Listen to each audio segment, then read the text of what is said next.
Okay, welcome everyone to our first Insight event here at OpenWisdom. So this is the first event in our new series, which is all about cutting edge learning and the future of high school education. So no surprises here. Today's focus is on ChatGPT and the way that artificial intelligence is changing the learning experience for high school students. So just before I go into what we're going to cover today, I just thought I'd introduce myself. My name's Liv, and I'm an English tutor here at OpenWisdom. I tutor English for years 7 to 12, all the way up to English Extension. I graduated in 2019 with an ATAR of 99.25, and that allowed me to get into media and communications at the University of Sydney, where I actually get to study a little bit about artificial intelligence and the way that it's shaping our world. I'm also, aside from tutoring, I'm a content coordinator here at OpenWisdom. And when I heard that we were going to be doing a series here on AI, I was really excited to get to draw together this presentation for you. So really excited to look at what we'll be covering today. So in today's session, we're going to be covering 3 areas. We're going to start with just a bit of an introduction to ChatGPT, so just the basics. What is ChatGPT? How does ChatGPT work? And where does it get its information from? Now, you may already be familiar with this, but just kind of going over that for those who aren't. Then we'll move on to a really important area when it comes to artificial intelligence, and that is ethics and the guidelines around using this new technology, because this is where we're seeing a lot of the concern at the moment, particularly in the media, around how artificial intelligence can be used unethically. So what I'm going to cover today is how students can use it properly and ethically in the best way, the way that will allow it to help them in their learning and help them to improve their own skills. And to do that, I am also going to take you all through a bit of a live demonstration. So I'm going to look through or give you some prompts rather that you can use yourself in studying and revising concepts. So using ChatGPT to really enhance your learning and studying process. So what is ChatGPT? So ChatGPT is an online chatbot website, as I've said, built by this company, OpenAI. And it is essentially a form of generative artificial intelligence, or Gen AI, which you might have heard people talking about. Sounds fancy, but what is it? It just means that it generates content in response to prompts. And the content that ChatGPT generates is all text-based. So there are other generative AI programs such as DALL-E that can generate images, but ChatGPT is text-based. So these prompts, they can be anything from a simple sort of conversation starter, like hello even, as you can see here on the left-hand side, all the way to instructions, specific questions, even calculations. In terms of the AI component of this software, basically it functions by producing the next logical response in the conversation based on past conversations and dialogues that it learns from looking at content online. So it was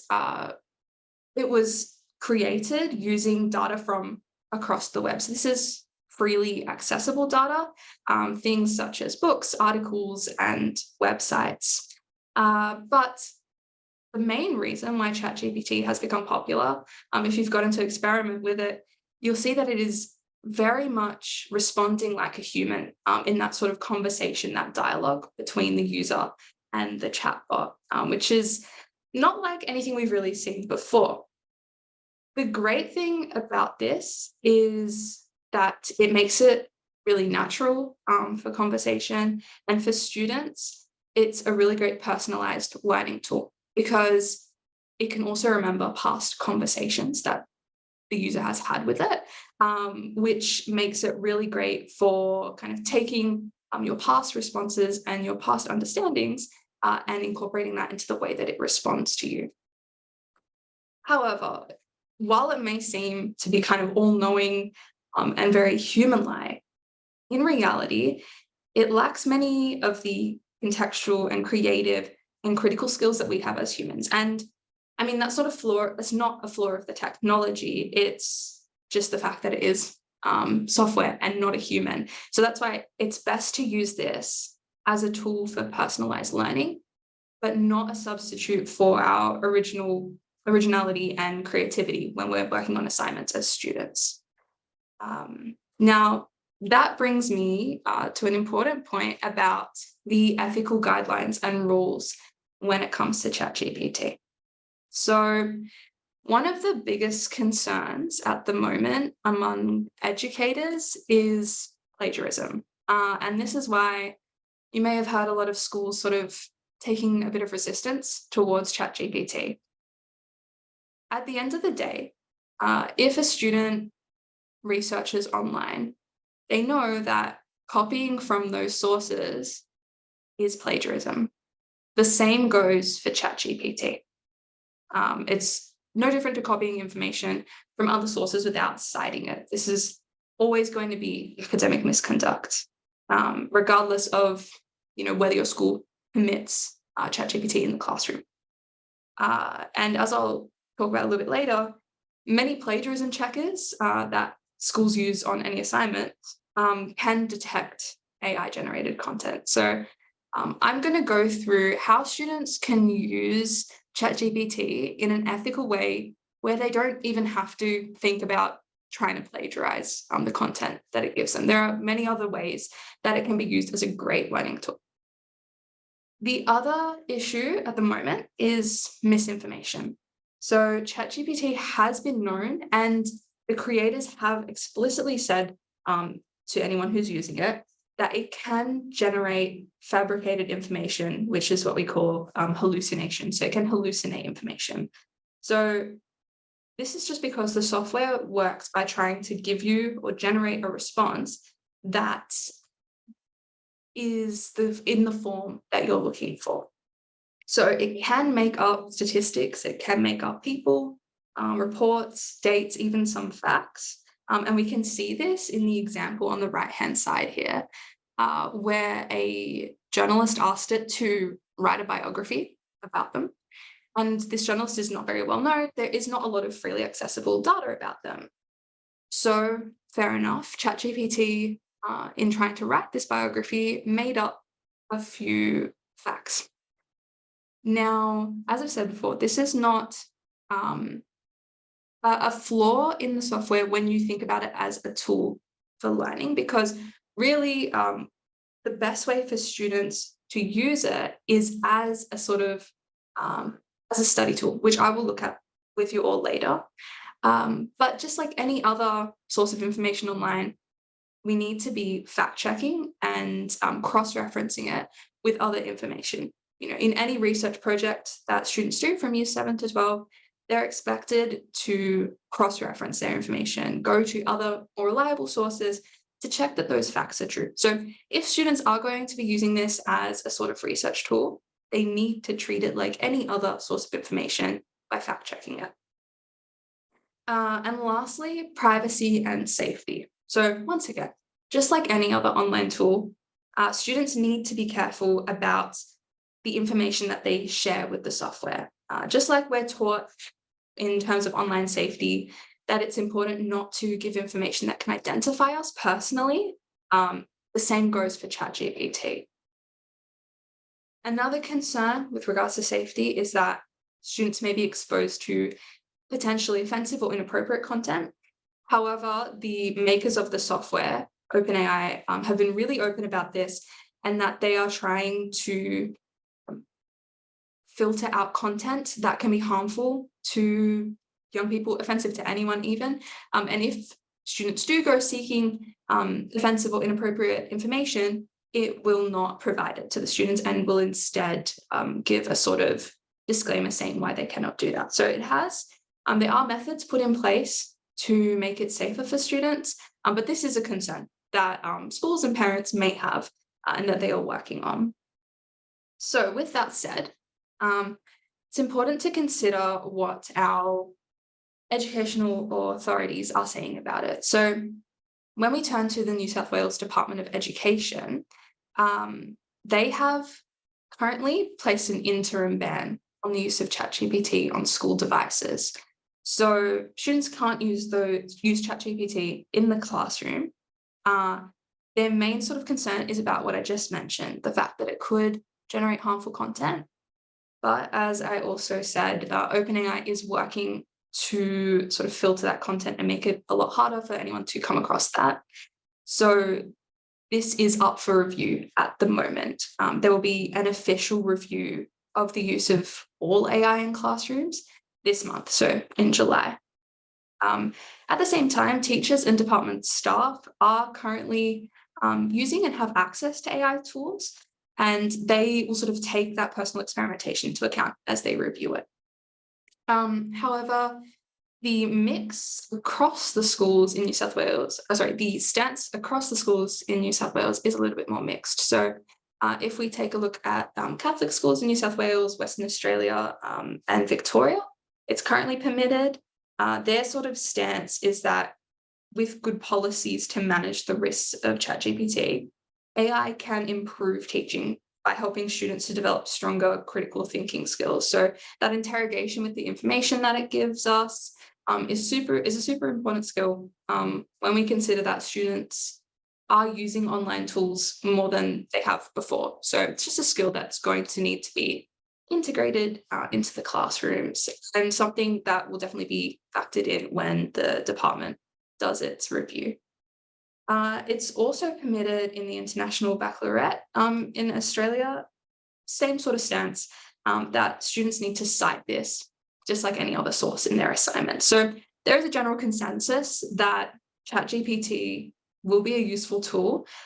It just requires the right policies and guidelines for students. In terms of going beyond high school and looking at other educational institutions, a lot of Australian universities have already begun to and have developed their own guidelines of academic integrity around AI. And currently the University of Sydney has put out a statement urging universities to embrace it as a new tool that has the potential to transform knowledge industries. So looking at our schools and other educational institutions. Now, when it comes to the privacy and safety of AI, it is important to note that there are certain age restrictions or recommendations here. So OpenAI has set the minimum age for use, unsupervised use, at 18. However, 13 is the age for use with parental permission. So provided students have permission from their parents and have that supervision, they are allowed to use ChatGPT. Just sort of looking at it from the guidelines that OpenAI has put out. Sorry. Okay, so the question that we're probably all thinking is, how can we actually ethically use ChatGPT in learning? We've gone through the sort of issues that need to be considered, but the fact is that we can use it and a lot of students will be using it. So there are some key areas or key ways that students can use ChatGPT to enhance their learning. The first is brainstorming ideas. So I think this is particularly useful in our sort of creative subjects and English as well, when we come to things like creative writing or even essay writing.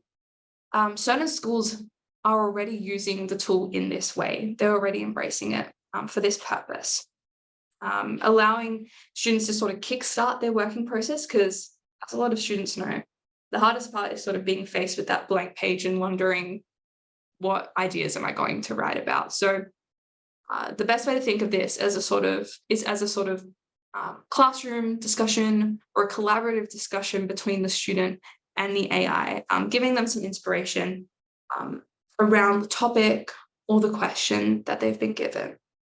The main thing here, though, is that just like any classroom discussion or brainstorm, this is a springboard for the projects rather than just a means of getting ChatGPT to write the whole assignment for them. By using it to brainstorm ideas, students can bring their own originality and unique sort of perspectives to those ideas to shape them into something authentic and original to them, something that's not going to be plagiarized. Secondly, students can use this as a kind of writing support and proofreading tool. So they can paste their written work into the chatbot and ask it to provide feedback to help improve structure, grammar, and even expression in their drafts. So this is kind of like spell checker apps like Grammarly, particularly where it might go a little bit further and comment on sentence structure, even like the spell checker or proofreader that's built into Microsoft Word. Another way that they can use it within this is, if ChatGPT suggests a word or a term that they're unfamiliar with, they can also ask it to explain it to them. So when it gives them feedback, they can ask for further explanation. And the thing is, in class, the kind of real life sort of version of this is when a student gets feedback on their work, written feedback, and then they can go up to the teacher and ask for further clarification. That's great. The thing is, students don't always get that opportunity because teachers are sort of managing a whole class. So instead, they can go to ChatGPT and ask for that writing support as well. Along with that as well, it can assist with homework clarification. So when they're given a question that they may not understand fully and they don't get the chance to ask their teacher, they can input that into ChatGPT and ask it to explain the question to them in a way that they understand. And lastly, the sort of main way that ChatGPT is a great personalized learning tool is in learning and studying new concepts. So in terms of English, it can help to explain complex texts in a really easy to understand way. Same sort of thing goes for science and maths. It can help create content for revision, for study, generating questions, generating even sort of examples of how to work through questions. So these are the sorts of parts of the tool that I'm going to go through in the live demonstration in just a little bit.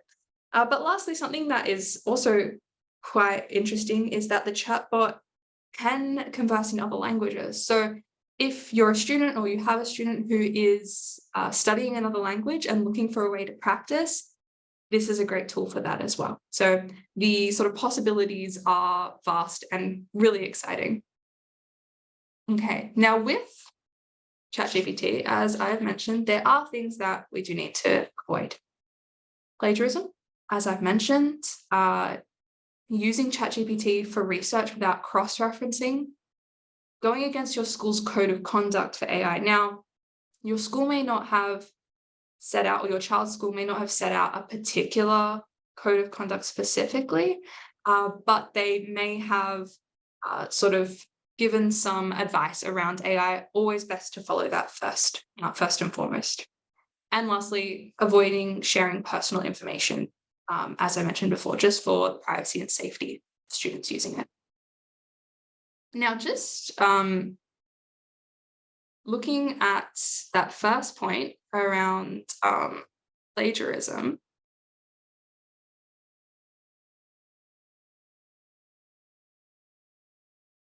there are three types of plagiarism. There is verbatim, so copying the text that ChatGPT gives the student verbatim, so word for word. There is paraphrasing without citation. So as I've mentioned, that could be kind of taking the idea of writing it in their own words, but not citing who it's from, and also taking ideas without citation. Just like I mentioned before, ChatGPT is just another information research tool. So the information it provides is not really original, and it also must not be copied because it is plagiarism. As I've said, you may be getting tired of me saying this, but just want to really reiterate that to students, drive that point home that copying from it is plagiarism. And yes, your teachers will be able to tell.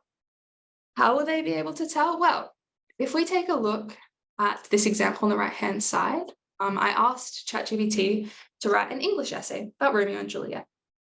I specifically asked it to use the teal structure. Many schools use different structures. They might use peel, steal, petal, but regardless, I had given it a specific structure to follow. And when we take a look at the response, closely at the response that it generated, it doesn't follow that structure. And it also did not analyze literary or dramatic techniques, which we know are important in our English responses. So there are limitations to this tool when we look at it as a writing tool, as a tool that can write your assignments. Yeah, as we've said, this is wrong. It is plagiarism to copy that, but also your teachers will be able to tell because it's not going to directly follow the structures that you have been learning in class. So it's best not to use this as a substitute for your own work. Now, in terms of whether your teachers can detect it, if they're using a plagiarism checker as well, the short answer is that yes, they can detect that. So a lot of schools use Turnitin. This has been updated so it can detect all Gen AI content, not just ChatGPT. So something to keep in mind. And Google Classroom, when Classroom produces an originality report, it's checking for those matches with content or information across the internet. And if we recall, ChatGPT is generating responses based on information across the internet. So there is a chance that it could be plagiarized. Either way, as we've said, at the end of the day, we don't want to plagiarize. Okay, so as I mentioned, there are definitely ways that we can use ChatGPT ethically to assist us in our study. So I'm going to take some examples from English and science to start. So firstly, in terms of brainstorming ideas, instead of asking ChatGPT just to write an essay for us, we can instead ask it to act as a Year 9 English teacher, so giving it a role here, and asking it to explore some of the key ideas that the play covers. In this way, as I'll show you, we move away from, number one, plagiarism and copying text from elsewhere, and also what is quite an average response here. We move away from this to a good start for an essay where you or your child, your student, can take these ideas and turn them into their own arguments and their own analysis of the play. They can delve a little bit deeper. They can revisit these key scenes that ChatGPT is suggesting, and in doing that, create a much more in-depth and complex response than if they were to just copy and paste what they originally got. Okay, turning to writing support here, so where it can help to proofread your work. Speaking of proofreading, as we can see, rewrite, that is supposed to be rewrite here. Instead of asking it to rewrite this English essay and just inserting your response, we can ask it to act as an expert English tutor and give advice as to how you can improve this response, asking it not to rewrite it, yeah, but still giving it the work that you've written and the question so it knows what you're responding to. So when we take a look, if we ask it to rewrite it, it's breaking it up into these separate paragraphs, which may not be the approach that our teacher has prescribed. Once again, if we copy this, it's plagiarism. So what can we do instead? Well, we can ask it for this advice here. Now what it does is it takes on that role of being like an English tutor, and it helps you or your child understand what it is about their response that needs to be changed so that it is at a high level. So it's picking out specific parts of the response and critiquing them, but not just critiquing them, giving them a sort of way forward for them to adapt and edit their work. So in this way, students are not just blindly copying work over and hoping that they'll get the marks. Instead, they're starting to build these critical thinking skills that will allow them to apply this advice to their future writing so that it doesn't remain stagnant. Instead, it can improve. Okay, now looking at homework, as I mentioned, it can be used as homework support. Once again, instead of just asking it to provide a response, which would be plagiarism, instead, we can ask it to, here we're asking, this is a science homework question, asking it to act as a Year 8 science teacher and to clarify what this question means. As we'll see when we go across, okay, ChatGPT provides a sufficient response, a sufficient paragraph for the student. If they're to just copy this into their homework, all well and good, they have a response, they can read it. But if they don't really understand it, when they go to be assessed on those concepts later in the term, there's going to be a gap in their knowledge. By contrast, if they ask ChatGPT to explain how it works, they get an understanding of what this kind of question is asking, and then also some sort of guidance for the information that they need to look to. As I've mentioned, this needs to be cross-referenced and checked up against the work that they're doing in class. With that, they're building those sorts of research skills, the critical thinking skills, and the writing skills that will benefit them in future assessments, rather than just sort of focusing on this one task and just getting it done. Okay, so now what we're going to do is we're going to actually switch over into ChatGPT. So we can take a bit of a look at what it actually looks like as it's generating these sorts of study approaches. So I'm just going to share my screen, bear with me.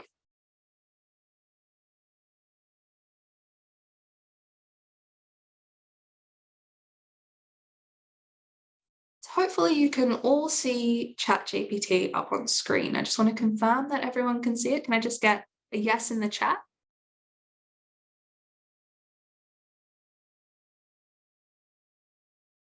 Perfect. Okay, fantastic. So I'm just going to take you through a few of the methods that students can use when using ChatGPT as a sort of learning and study tool. Now, as I've said, it can be a really great personalized learning tool because it's responding to the students on the spot, essentially getting that synchronous sort of response. And it can be a conversation. So, when students are doing their study at home, they don't have access to their teacher outside of the classroom. They don't have access to their teacher, to their tutor, but they can have access to ChatGPT all the time.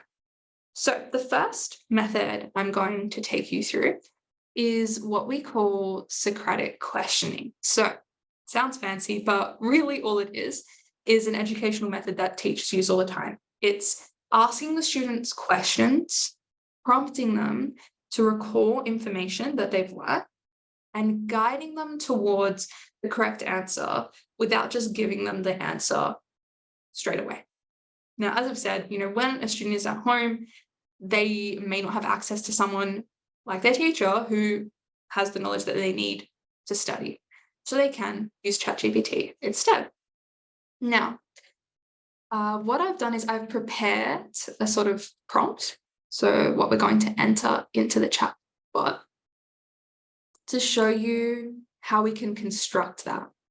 So I'm going to enter that in now and just briefly talk through the parts of this prompt before I submit it and we take a look at what it generates. So just like the other examples I gave before, this starts off by giving ChatGPT a role. So I'm asking it to be an expert Year 12 biology tutor. So by doing this, we are giving ChatGPT clear direction about what kind of response we want. Because if I was a year 7 student, I probably wouldn't understand the information it gives me if I asked it to be a year 12 biology tutor. Yeah. The thing is, this can be, this is interchangeable, right? You could, if you were a year 7 student, as I just mentioned, asking a question, you could put, you are an expert year 7 biology or science tutor, say, and then you would change up the topic that it's assessing as well. But the main part here is that we're putting in a role for ChatGPT. Then we're giving it a little bit of context. I want to study the following topic from the New South Wales syllabus. Now, what I've done here is I've just drawn what we call a dot point from the year 12 biology syllabus. So year 11 and 12 students will be familiar with this. I've given it as much detail as I can possibly give it here. I've given it the syllabus that I'm drawing it from and the dot point. Now, you don't have to go into this much depth or to this sort of extent of specificity. You can just ask it to sort of assist you in studying genetics. But the more sort of information you can give ChatGPT, the better the response, or the more relevant the response is going to be. So then, as I mentioned before, this part is also interchangeable. If you wanted to study another topic, another dot point, you would just change that part out with the other topic. Now here I'm giving it the specific directions, which is what makes it the Socratic questioning. So ask me questions that integrate ideas from this topic. After each question that you ask, wait for my response, then you should respond, but do not tell me the answer. Instead, ask me questions and use the Socratic questioning approach to help me arrive at the answer myself. So this can be copied and pasted based on any topic if you want to use this method. So let's see what ChatGPT responds with.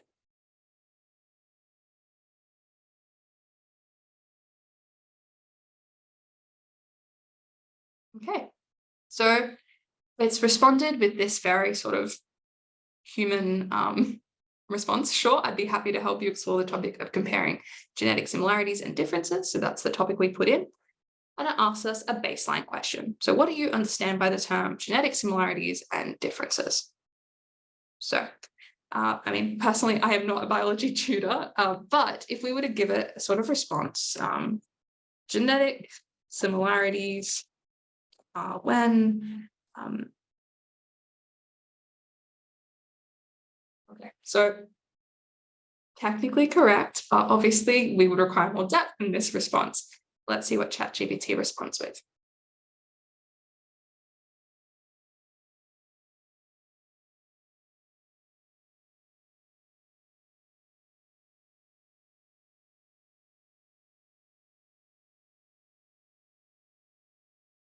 Now, as much as it is a sort of synchronous tool in that it's responding live as we sort of answer to it, it's not completely instantaneous, but that is fine. It's searching through or sort of trolling through its data to give you a response. Okay, great start. It's encouraging. Genetic similarities do indeed refer to genes that are similar. Now let's dive a bit deeper into the concept. So it's going to ask me a question that's going to prompt me to delve a bit deeper. Now, had I already known what this concept was and had my answer that was a little bit more in depth, it would respond with a different question that would, once again, prompt me to sort of move through that topic. So this is how it works when we look at the Socratic questioning. But this is just one method that we can use. Another sort of way that we can use ChatGPT is to generate questions. So this is great for topics like maths, where we need short answer questions to practice the concepts that we've learned in class. Now you can start a new chat if you want to. I'm just going to continue here in the same chat by pasting in the response. As we can see here, Once again, we're asking it to act as a tutor, and I've put in the subject here, Year 11 Mathematics Advanced. We're giving it a direction to ask a short answer question that will test like application of concepts from this particular topic. As I mentioned before, you can be more general if you don't have the specific topic, but the more specific you can be, the more relevant questions will be. And then the great part about this is that you can ask ChatGPT to not just tell you whether your question is correct or incorrect, but to give you feedback on your response, which is great for maths questions where we want to see how we would work through that response. So going to ask it to generate. Okay, so we can see here that it has generated a question about trigonometry and the measure of angles for us. And I'm going to give it an incorrect response so we can see how it responds to a student who does that. So let's say 2 humans.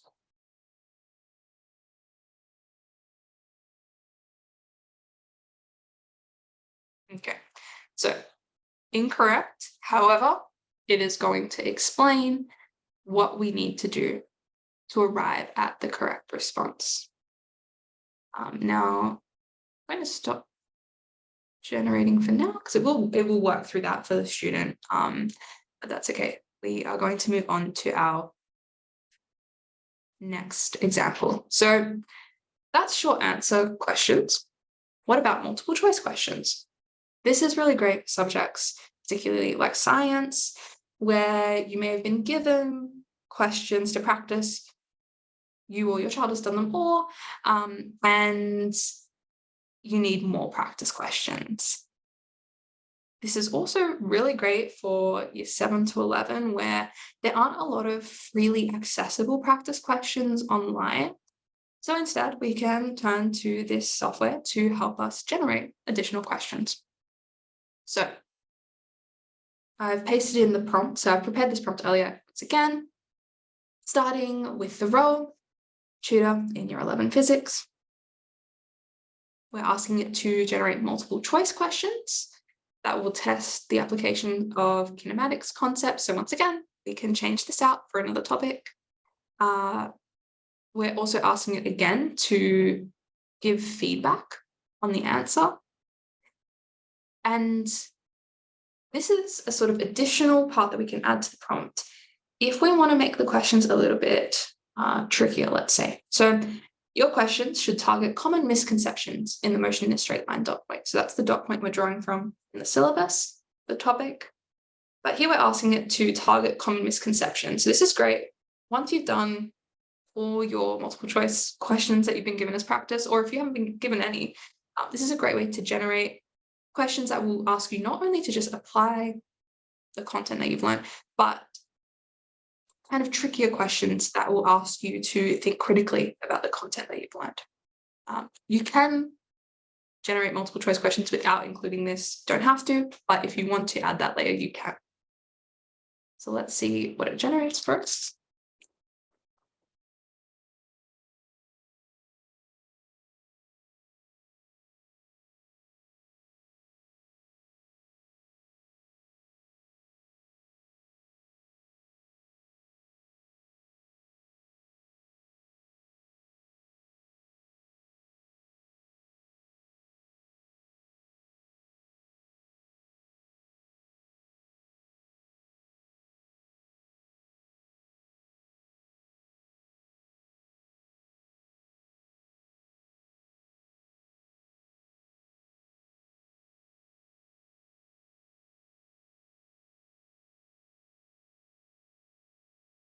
Okay.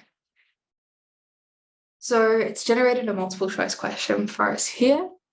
Going to give it a response. So you would just do that by typing in the letter, the correct or the response that you think is correct. Going to input this one and see the response. So yes, it's an incorrect response. It's going to explain to us why it is incorrect and the things we need to know when we go to attempt other similar questions. We can also see that ChatGPT is quite encouraging. This is one of the aspects I think that hopefully students will like, is that it acts as quite an encouraging sort of tutor here, which is great. Now we're just going to finish off with one last example, and this is related to English. We're going to ask it to generate some essay questions for us. Once again, when you may not have been given practice questions, or you've worked through the questions you've already been given, here is another resource. The great thing about it is it can, once you have a go at those, you may work on a plan, you can ask for feedback on it through ChatGPT. There's many possibilities, but just to sort of show you how we would do that, once again, we start with giving it a role to act as a tutor in English, and we're asking for a list of, I've given it 5, you can make it as many as you want, 5 possible practice essay questions to test my understanding of. Now here, once again, we can this is interchangeable. We can put in another topic that we might want to write about, whatever we're sort of being assessed on by our teachers. So here, dramatic techniques and the themes of the text. So this might have been specified in the sort of notification or in the practice questions. Then we're just giving it a few details. The composer of the text, William Shakespeare, the name of the play, and the fact that we need to be looking at dramatic and literary techniques. So then we'll ask ChatGPT to do that.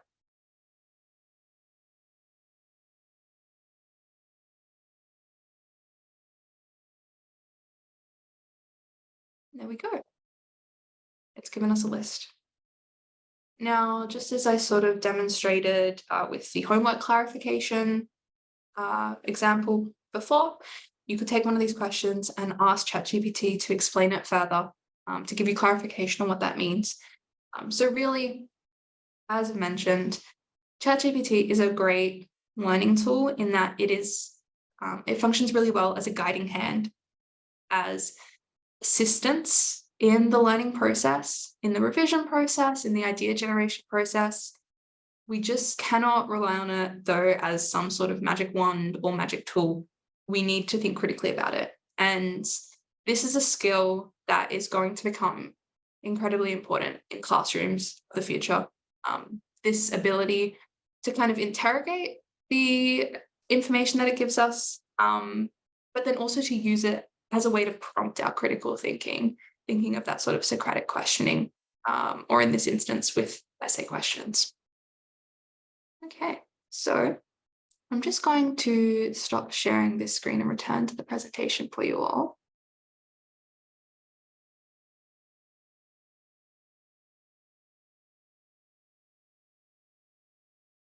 Bear with me a moment. And we're just going to, I'll just summarize our presentation and we'll have a bit of time for Q&A. Okay, so just confirming everyone can see the slides deck. Can I just get a yes in the chat?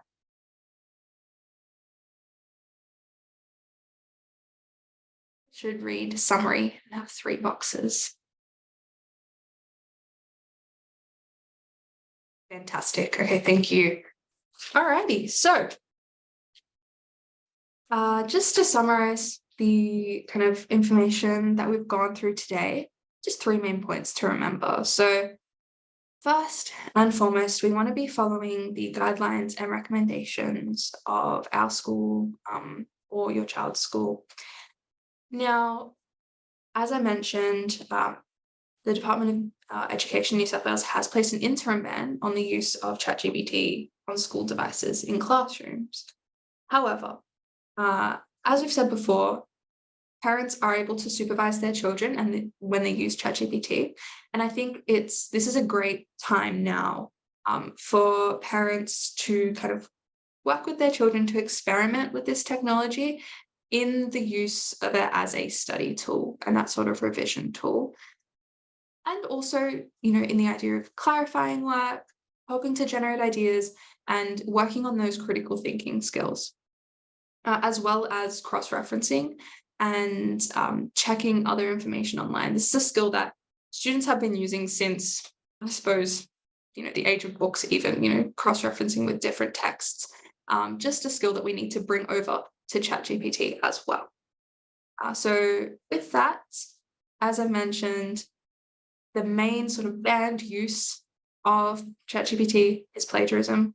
We never want to copy and paste text straight from ChatGPT into homework, even if it's handwritten and we think our teachers won't be able to detect that it's from ChatGPT.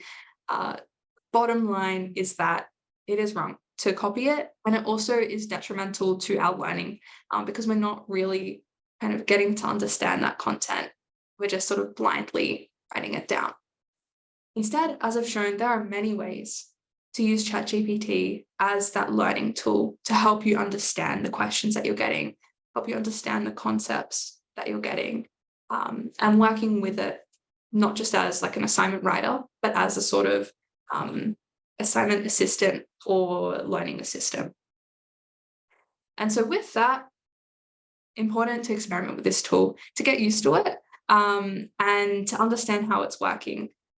The best ways to apply it, as I've mentioned, are to revise and apply content in those sorts of questions, generating multiple choice questions, short answer questions that we can respond to help clarify concepts that you may have learned in class. This is especially great when you may feel like your teacher is moving ahead really quickly and you need to go back and revise something.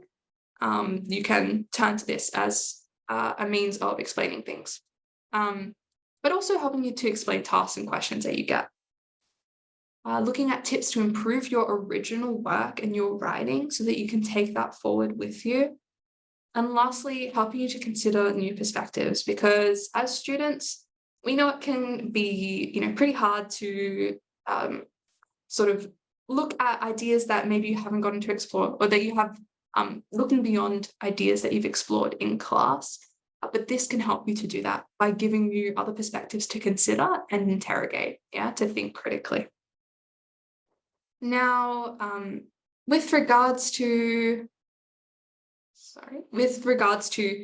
learning more about ChatGPT, if you want to look for more information, we've got these really great insight blogs that are going to be published on our website. So if you scan the QR code that's on screen right now, that will take you to the blog post that has just been recently posted. These are the 5 things that you need to know about ChatGPT and how AI is changing high school education. So I've gone through a little bit of the information from there in our presentation today, but that does dive into a little bit more if you'd like to give that a read. But also look out for our future blog posts that we'll have around prompt engineering and how students can specifically use ChatGPT to assist their learning.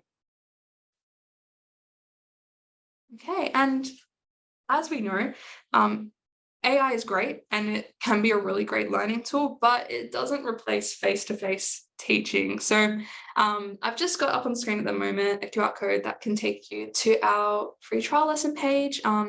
If you're not a student with us already, or you're looking to explore other subjects, get some assistance in some other subjects, you can scan that and that will take you straight to our trial lesson booking page where you can book your free lesson. Okay, so that brings me to the end of the sort of content portion of this presentation. Thank you so much for listening. Hopefully you found this to be insightful and adding on to what you already know about ChatGPT. But we've got about 5 minutes remaining for some Q&A time. So if you have any questions, I will do my best to answer them. If you could either type them in the chat or use the raise hand function. That way we can sort of move through the questions in an orderly fashion. So I'll just give you guys a bit of time to think of some questions if you have any. If not, we'll wrap up.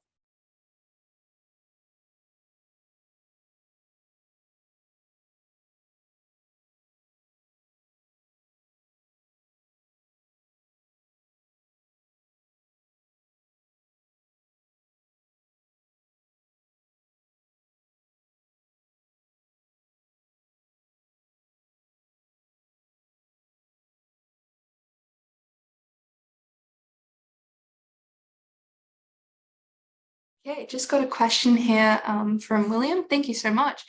So which year group has the most likely chance to start using ChatGPT? That's a great question. I would say for the most part, junior years. I think teachers may be a little bit hesitant initially around using it for years 11 and 12. This is in terms of use in the classroom. In terms of using it at home as a study tool, I think it works really well for 11 and 12 students. As I mentioned, particularly for year 11 students who may not or who don't have access to as many freely available resources and questions for practice. But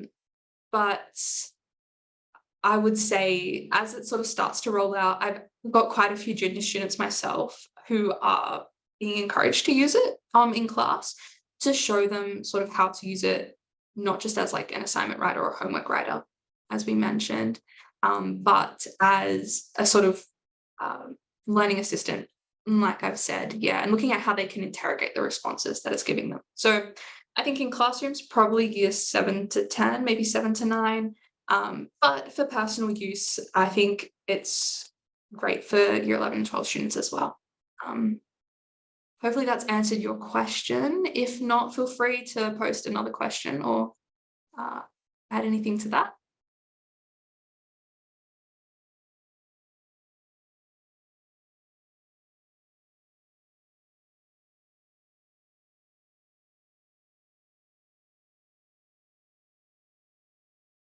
Okay. Any other questions from anyone in the room?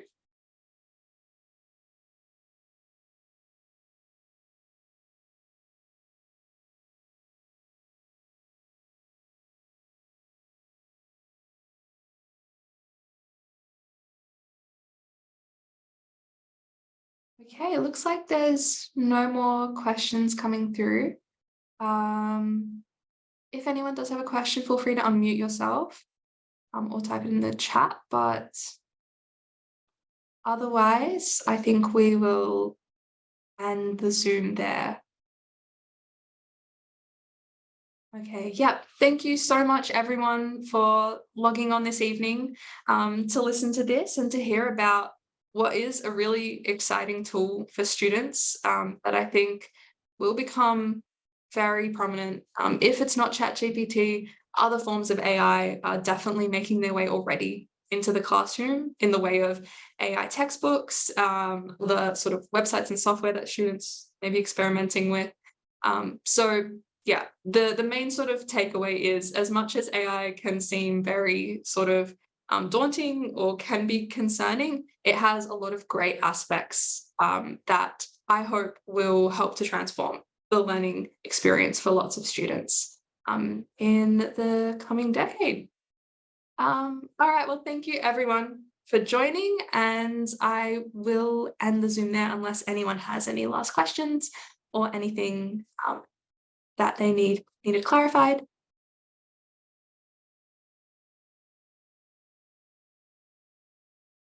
No? Okay, great. All right, well, thank you so much. Feel free to leave the Zoom, but I will be ending it now. So thank you very much.